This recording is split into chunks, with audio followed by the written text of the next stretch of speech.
Well, thank you guys for being in here. I'm really excited for this opportunity to not only interview, but to be able to sit with George and have this conversation with you guys. I think you're going to get a lot out of it. So thank you for coming today. As he said, my name is Aaron Silverman. I'm the president and co-founder of a company called Mediajel. We're a digital-driven advertising agency for cannabis brands and businesses. So we use a lot of data, a lot of good data to help brands and businesses reach their target audience. We can talk more about that later if you'd like. We're here to talk about George today, and I'm excited for this. We're going to be talking to somebody who has been speaking as an entrepreneur, as an activist, and a man who's helped shape both the menswear and the cannabis industry in more ways than you may know. I first met George, like most people, on television, where he made his trademark sign off famous, as you know. When I started my first business in college, I was entrepreneurial, and I started an ad agency called Silver J Advertising. And when I told my mom I wanted to do that, the first thing she did was take me to the Men's Wearhouse, buy me 3 suits, a blue one, a tan one, and a black one, so I had all the basics. And that was, about 30 years ago, and I still have, or 25 years ago, I still have them all today. And they remind me that, you should always dress for the job you want, not for the job you have. And when I was 22 years old in college, that was one of my first lessons, and I still keep those suits for that purpose. In the process of growing the Men's Wearhouse from a single store in Houston, Texas to a $1 billion enterprise, George has reshaped the way we buy menswear. If he hasn't dressed you personally, he's likely dressed your father, which I know he did mine as well. He's helped men look their best for decades and taught entrepreneurs like me, most importantly, that we can successfully run and represent our own businesses. And I thank you for that, George. But George is much more than a man who dressed America. He's a child of the 60s. He's experienced the era's extreme social change firsthand. He marched in the 60s protests against Vietnam, and in the 90s for cannabis legalization. Throughout his life and career, his guiding principle has remained constant, which is to challenge the status quo, which he continues to do to this day, which is great. So without further ado, please put your hands together for the founder and CEO of Generation Tux, George Zimmer.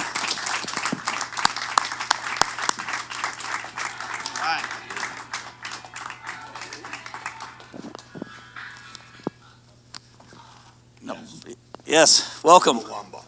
Yeah, no, for the record, I thought Sharp Dressed Man was the more appropriate entrance theme music for you. Well, it was during a Men's Wearhouse turn down when there was a recession. I don't actually remember which one.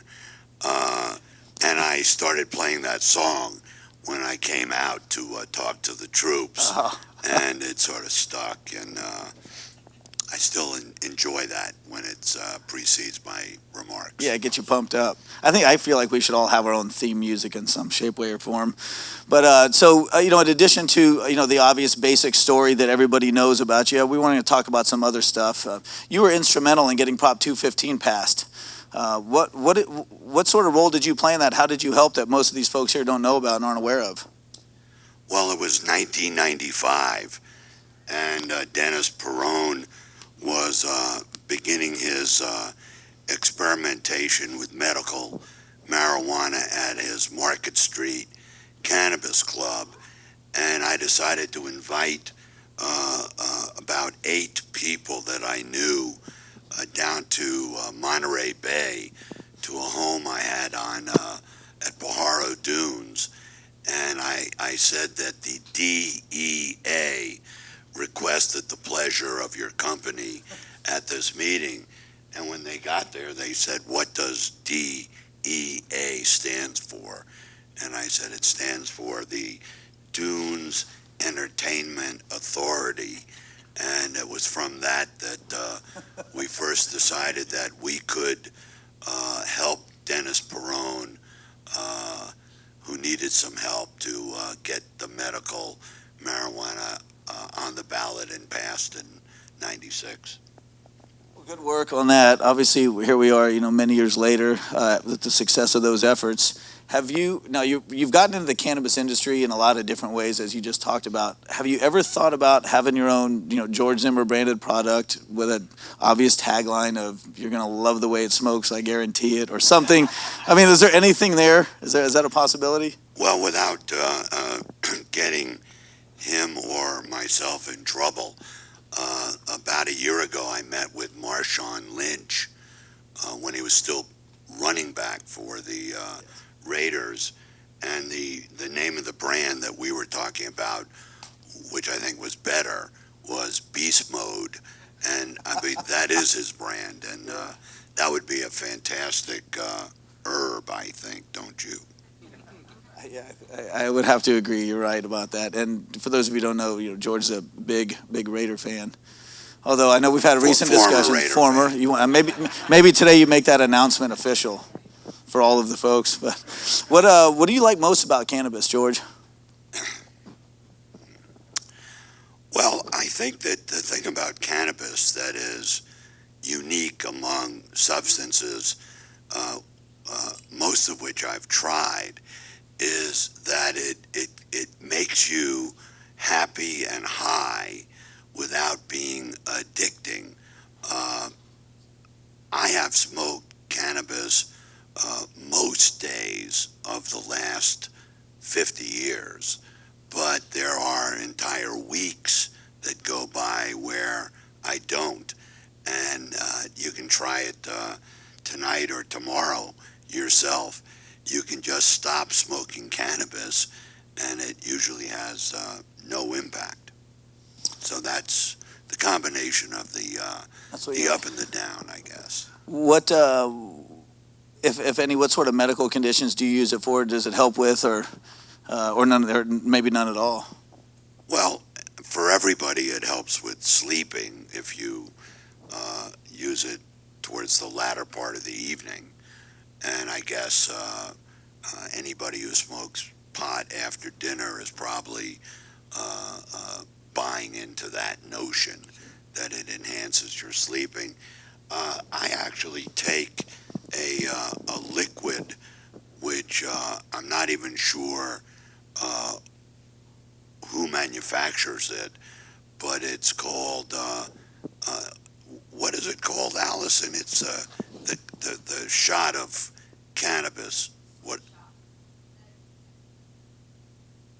It only has CBD at night, and Okay. I find that works pretty well as equally, yeah. So other than the sleep shots, how do you best like to use it normally? What's your favorite or most regular way of using it? I prefer smoking it with joints and fall back on vaping when a joint would be inappropriate, and fall back once again on edibles when vaping is inappropriate. So now, having sat with you, a couple of times and had some cool conversations, I think folks would find it interesting to hear how you like to roll your joints and the process with which you go through, because it's not one that I bet a lot of folks would figure. You get older and you never notice certain things about your life that would mark the era you came from. But I still break up roaches into all the joints that I smoke. And a lot of younger people have looked at me and wondered why a wealthy man would be doing that. And the best I can come up with is it helps the joints burn better. I'm not sure if that's true. No, but all that good resin in the bottom of the joint, like right there at the roach, that's good stuff right there. That would be the better stuff. I would agree. Yes. I would agree. Yes. So after you've rolled this, Why is that odd? That's what I want to know.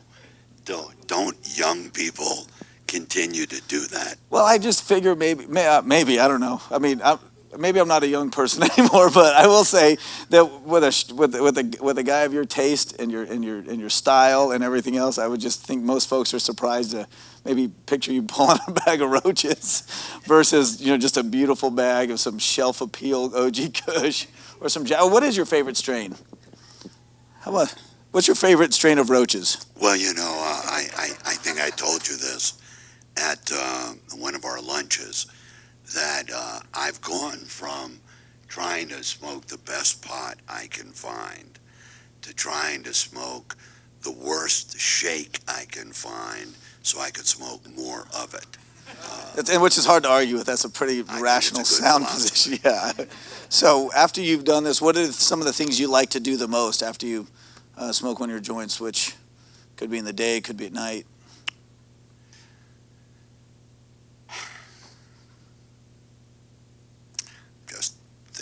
out how far I can push this audience with. Well, let's push. I would say that the honest to God truth is that it doesn't make much difference because I do most things as well or slightly better when I'm stoned. I would agree. God, where's my wife? So you could hear you say that. All right. Well, I've got that on video, so I appreciate that. Yeah. Right. No, I mean, and a lot of people that smoke pot would, I think, agree with that. Even athletically, I've trained myself to play golf while stoned, and I know I didn't know you could play not stoned. I didn't know that was a thing. Well, people who play not stoned insist that it's because they play better that way, but fair enough. Maybe you're less frustrated with what does you know the way people stretch it on golf. I know the way they deal, foot wedge and everything else. All right, so now that we've, you can definitely do anything with or without smoking. Probably better, as you mentioned. As a businessman, now transitioning off of that, like as a businessman, what's one of your accomplishments that you're most proud of?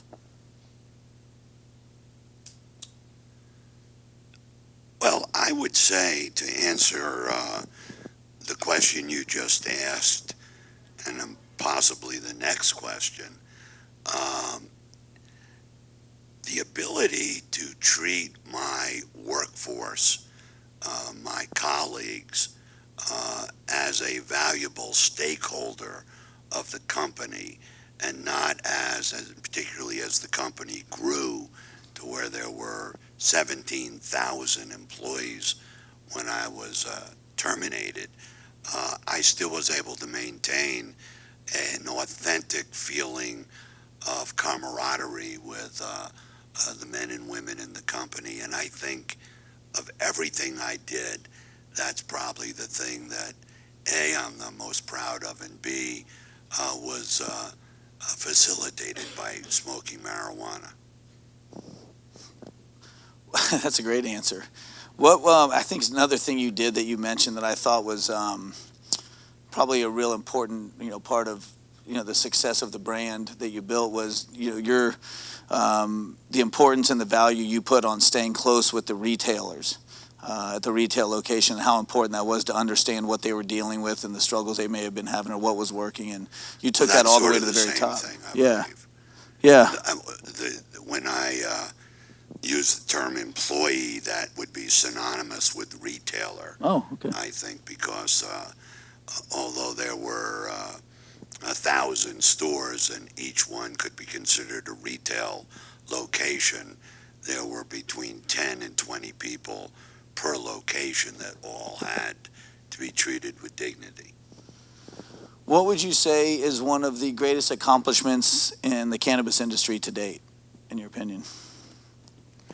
Well, I think that's pretty obvious that moving from a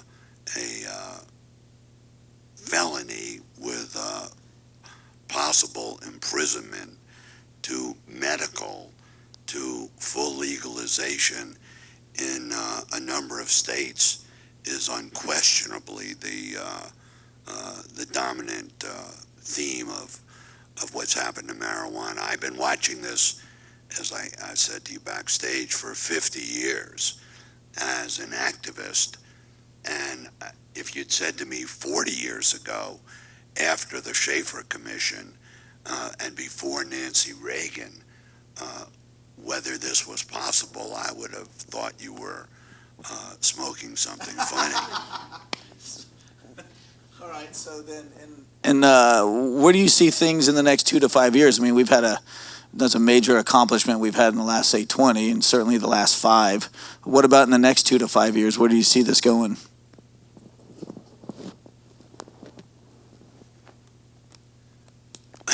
Until this vape problem emerged, I would have thought there was a relatively unobstructed path to full legalization.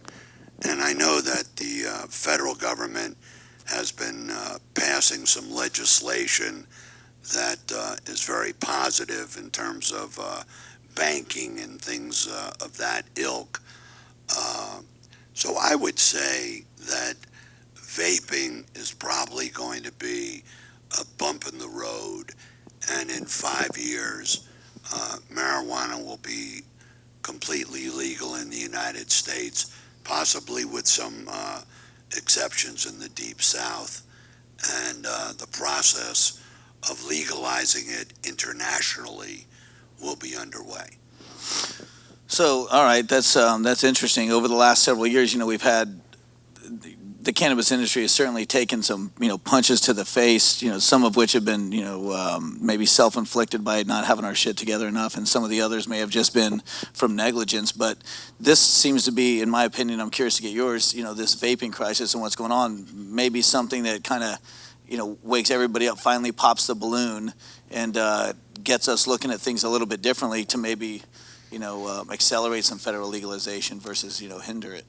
Well, I actually think that the vaping crisis, to use your term, provides an opportunity, because there was a problem with just old-fashioned marijuana legalization, as evidenced by the disparity between the way it was done in Colorado and the way it's done in California. And so I think that we're still looking for a mechanism to regulate marijuana. And I think what vaping shows is that if you leave a vacuum for people to exploit the profit motive, they will. And I'm sure that's behind what's going on in the vaping world now, that people have figured out they can extract a little more profit by operating outside the norms. Yeah, that's probably pretty accurate. What do you think? Now, I know you shared with us that you look for a totally different kind of product now. Maybe not just more than a lot of folks, but probably different than you did many years ago. You didn't have the retail experiences to go and have 10 years ago that you do have now. What do you think of the current retail experience? And if you've been to any outside the state, how do they compare to California, and what do you like and not like about it?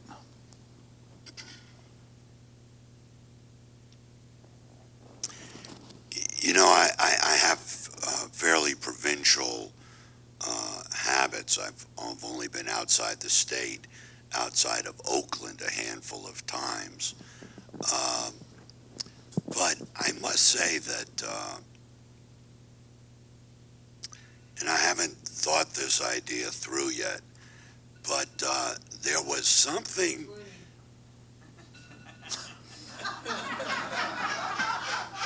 It's pretty appropriate. There was something to the not illegality, but undercover nature of marijuana that made it somewhat attractive.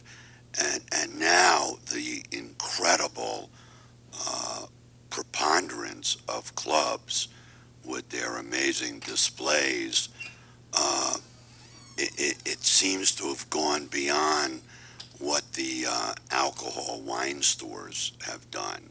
So from my point of view, we spend too much money on the containers for pot, and not enough money on the quality of pot. No, that is interesting to hear you say. So from the container standpoint, because obviously we've got child protective things like that we've got to take into consideration to get to where we're at. But that's an interesting point, that the quality of the product has dropped, but the quality of what the product comes in has increased. So, but we kind of got to do something in order to, maybe it's a give and take. I just find that when you buy an eighth in a club, and it's got this little jar that as you say is child-proof, that's overkill. And I have seen it in a bag, although it's I'm sure non-recyclable plastic bag, so that it's not ideal. I would like to see the people that are getting into pot now be satisfied with slightly lower margins, so that they could give more back to the communities, the employees, the customers, and to some degree the vendors. Yeah, that would be nice. What over your career? I mean, between business and cannabis and activism, what's something that you would go back and do differently if you had the opportunity to do something differently, change the course of things a little bit?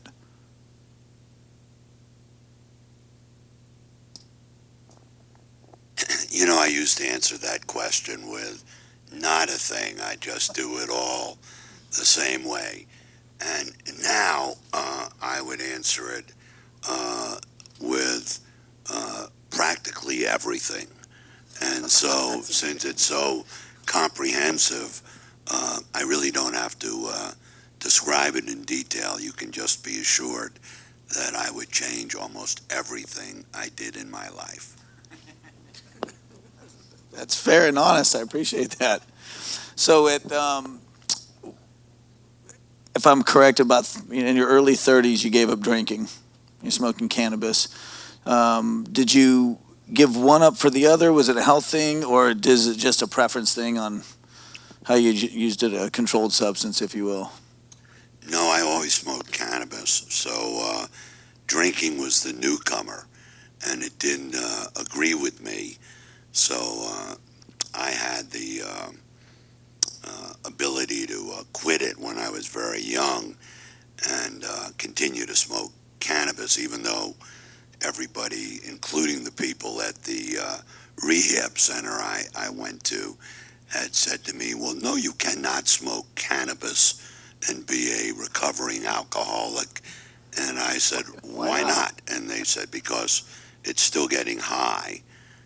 And I then said, well, my problem is scotch, not pot. And when we got into a bit of an argument, I just left. And here you are today. It obviously made more sense to you than them. Well, you know, only those of us who smoke marijuana really understand what the difference is. You can speak to brothers and sisters, parents, children, and if they don't have direct experience with marijuana, they're humoring you with your use because they really don't understand it. I would agree with that 100%. You've got experience building a very successful brand. You are now currently building another one. It's at a different stage. But you certainly understand what it takes to build a brand, the challenges, how difficult it is, a lot of the hurdles. Right now in cannabis, it's never going to be, easier and cheaper to build your brand than it is right now because of the opportunity, the lack of, big brands that are here. So there's a lot of opportunity.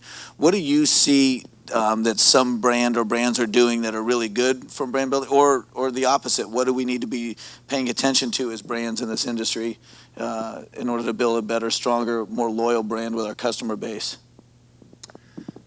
Well, I don't really pay close attention to the brand building in cannabis. I'm not familiar with the major players. I mentioned earlier that I thought the best brand name that I had come across was already taken by a football player. I really do think that is a powerful brand name. Here's what I will add to this discussion, is that over the next 5 years, while marijuana is likely to become more dominant in the economies of the world, it is also likely going to result in a number of financial dislocations, i.e., where companies of all sizes go belly up. So there may be opportunities in the future to acquire scaling companies and recreate them as a brand for a lot less money than would be required to try to build a brand today. I'm not familiar with what the marketing expenses are in building a cannabis brand now, Yeah. Since there are limits to it. But so I could be wrong. It could be that take a name like Beast Mode and $5 million, and you get a national brand that can go international in 12 months. I don't really know. Yeah, that'd be great if it did. That would speak volumes for our industry's ability to bring really good, strong brands to market. So you've mentioned the Beast Mode brand a few times. I happen to know you're a big sports fan. What sort of a role do you think cannabis should be playing in sports? Maybe even just let's talk football. Sure, If it should be playing it's one. Amazing that over these decades, cannabis has been banned from sports, so much so that players have had their careers ended or suspensions for just using cannabis. And this is, I think, even in the era of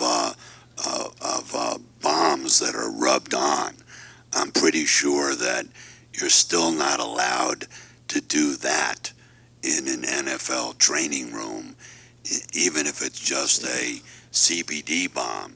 So I would imagine that, consistent with the project on helmets, which has been underway for a number of years, that once they get this under control, they'll move on to cannabis, and not just THC, but CBD as well. And I think it'll go from the NFL into the other sports, because my entire adult life, people have been telling me that professional athletes have a very difficult time playing their game and drinking in the same period of time, and that it's much healthier if they can just smoke pot, as long as they don't get suspended for doing that. All right, back to the very beginning of our conversation, even as part of the introduction. I've always been curious, how or who came up with your tagline, you're going to like the way you look, I guarantee it? Because it was very authentic and it was very genuine. Well, I'm going to show you. See, my sneakers here are my sisters, Mary and Jane. They thought of this tagline many years ago. Those good ideas. The truth of the matter is, because I've had 6 years to think about this and try to wonder, where did this come from? And I finally saw it on television, and it flashed in my head, where it had been silently lurking in my subconscious. When Joe Namath first said that the New York Jets were going to beat the Baltimore Colts, and he guaranteed it, when I heard him say that on an old clip, I realized that had been the where it originally came from. Oh. So Joe Namath should get credit for it, not Harold Ramis and Ghostbusters, which is where I used to attribute it to. Yeah, that's right, because you know him. You guys, what was your relationship with him? You shared that with me over lunch. It was not much of a relationship. He became a very famous movie writer, wrote Ghostbusters and Animal House when he was in his 20s.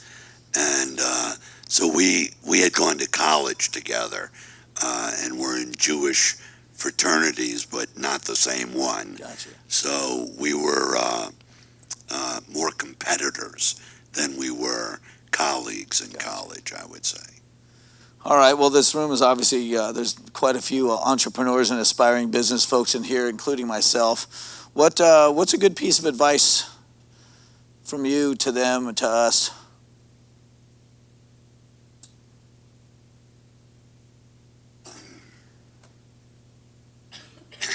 Well, you already understand, I think, the most important thing, and that's why you're here, which is that if you can make your money tying it into your passion, then even if it doesn't make you wealthy at the end of the day, you've had an authentically wonderful life, like my friends Chris and Mickey.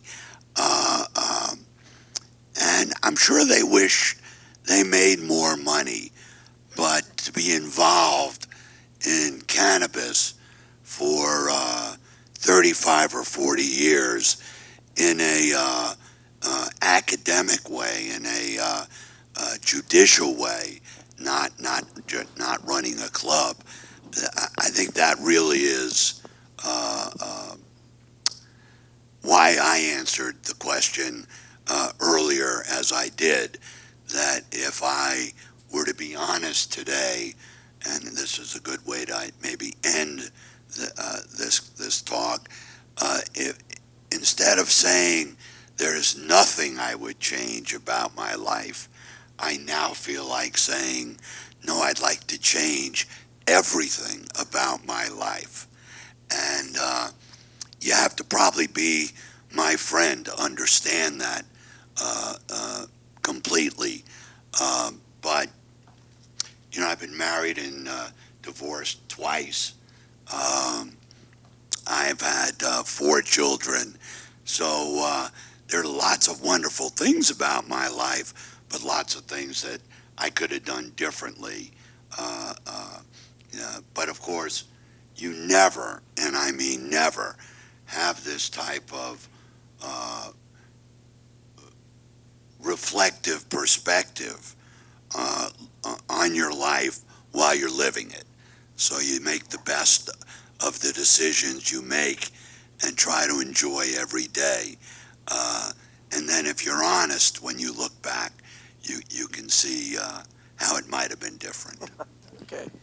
Well, I will. That was probably a pretty good way to end this part of the discussion. As long as it wasn't something I said and it was something you said, I think that's a perfect ending. So, do we have time for questions? But how much time do we have? Who am I looking at? Yeah. What do we got? About 10 minutes or 10 minutes? Well, how about while we take some questions from the audience, George? What do you say I pull out a little something special and we roll a joint together? Certainly. Are you down for that? Great. I'm always up for that. All right. So I guess we'll get after some questions. Who's got a question? I have a statement. Okay. George, I think the reason that you saved your roaches is because back then there was not a constant supply.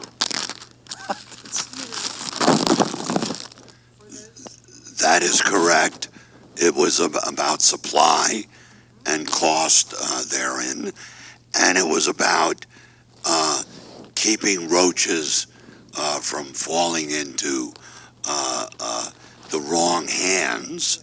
That this was a good way to make sure that didn't happen. And by the wrong hands, I mean children, not the police or somebody, but when you're smoking at home, you have to be careful of this if you don't have that type of relationship with your kids. In fact, since we did mention Harold Ramis, there's a great story he told me in Chicago many years ago, and it was we'd had dinner with our wives, and I said to him, would you like, it was in a hotel where I was staying, and I said, would you like to go up to my room and smoke a joint? And this was in Chicago. And he said, I made a deal with my children, which is I don't smoke in the same city where they are. He was from Chicago. So obviously when he was in LA or New York, he smoked. But when he was in Chicago, he didn't smoke. And I did not adopt that as a philosophy, but I admired it as a philosophy. No roaches to break up in here. No, Okay. unfortunately for you, I brought some really good OG Kush. Go for it. Yeah, hi George. Chris Conrad here. I know that you've done a lot of work or I should say a lot of work, but you've gotten honored and have been involved with Noetics and so forth. And I know that cannabis has been part of a spiritual path for a lot of people. I was wondering if you might comment a little bit about that. I don't really know a whole lot of Noetics as to how that applies to things like this, but in terms of if you feel like you get a spiritual value or if there's an application of the kind of philosophy of Noetics that also how that connects into the business aspects of cannabis, or maybe even the personal use of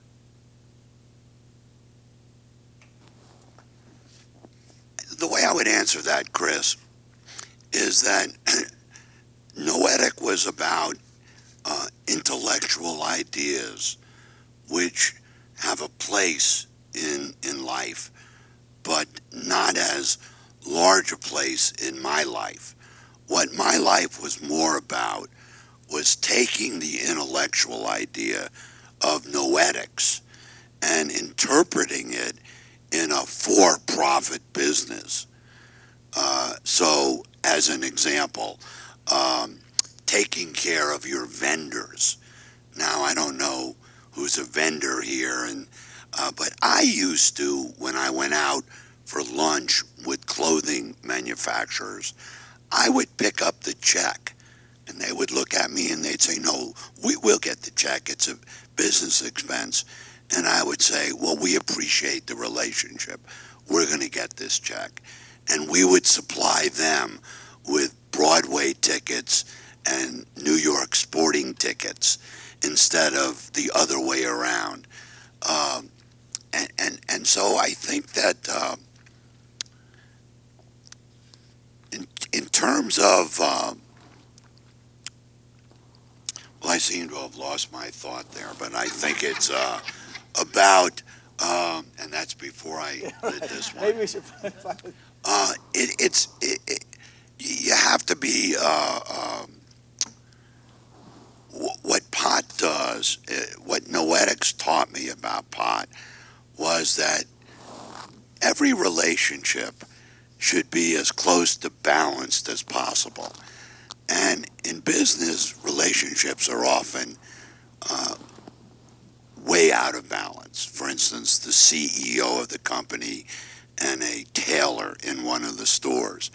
But because of the ideas of noetic sciences and my own experience with marijuana, I was able to understand that it was up to me as the more powerful person to try to make the relationship more balanced if I could.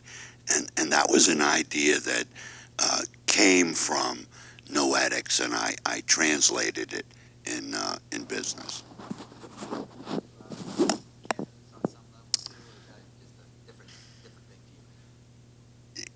I think you'll know what I mean by this. I'm way past spirituality now. I don't, it's so much a part of my life, both spirituality and cannabis, that I can't tell where one is ending and the other is beginning really there. George, earlier you brought up the issue of people should spend more on the quality of the cannabis rather than the package itself. Mm-hmm. A couple big issues that I see in terms of brands adopting reusable, recyclable, sustainable packaging is, on one hand, the cost of that packaging tends to be a little higher than non-sustainable options. Then on the other side, regulations are requiring this child-proof packaging, regulations are requiring very stringent packaging rules, requiring brands to change their packaging all the time. Which of those do you feel is the bigger impediment to brands going sustainable? The cost of hemp bioplastics and stuff like that, or the constantly changing regulations forcing them to buy new packaging all the time? I'm not sure if I could say which of those is a bigger impediment. They sound like they're both large impediments that need to be solved. And I I don't have the perfect solutions right off the top of my head, but I do believe that there are solutions which would include something as extreme as getting a waiver on the child-proofing of the packaging. Now that may be out of line and politically impossible. If so, fine. But the cost thing, you know, Men's Wearhouse was founded in 1973, and it was all about the lowest cost in town. And over my 40-year career, I came to understand that cost was but one of the value components. And there's going to be room for a low-cost provider in everything. And I've often joked that you don't want to get the low-cost provider in medical care or private airplane travel. There's certain things, and the more you think about it, the more you don't want the low-cost provider in almost anything. You want a low-cost hospital. You want to get low-cost marijuana, or marijuana that you can smoke less of and get as high or higher. So I think to come back to your question, I wouldn't be afraid of changing the packaging, making it more expensive, but more efficient as well, and passing on the cost to the consumer. I don't think, I wouldn't like that, right? No, George, you and me will head outside on that part. Oh, really? I got, but tell you what, are there any more questions? Trust me, I'd love to. I'd love to Where's see it. outside? I don't think Allison would be happy with me on that. If we, one more question. You know, Donald Trump operates on the theory that nobody will call his bluff. And I hope he's not right about this, but it would be like my lighting this joint right here. Yeah. I don't think anybody in the hotel I don't think they would will either. come in and tell me to put it out. You know, I just Maybe think Jill might. they wouldn't like it, but they would have to suck it up, much like we all do with Trump. Thank you so much for being here and doing this with me. It's a pleasure. I appreciate it.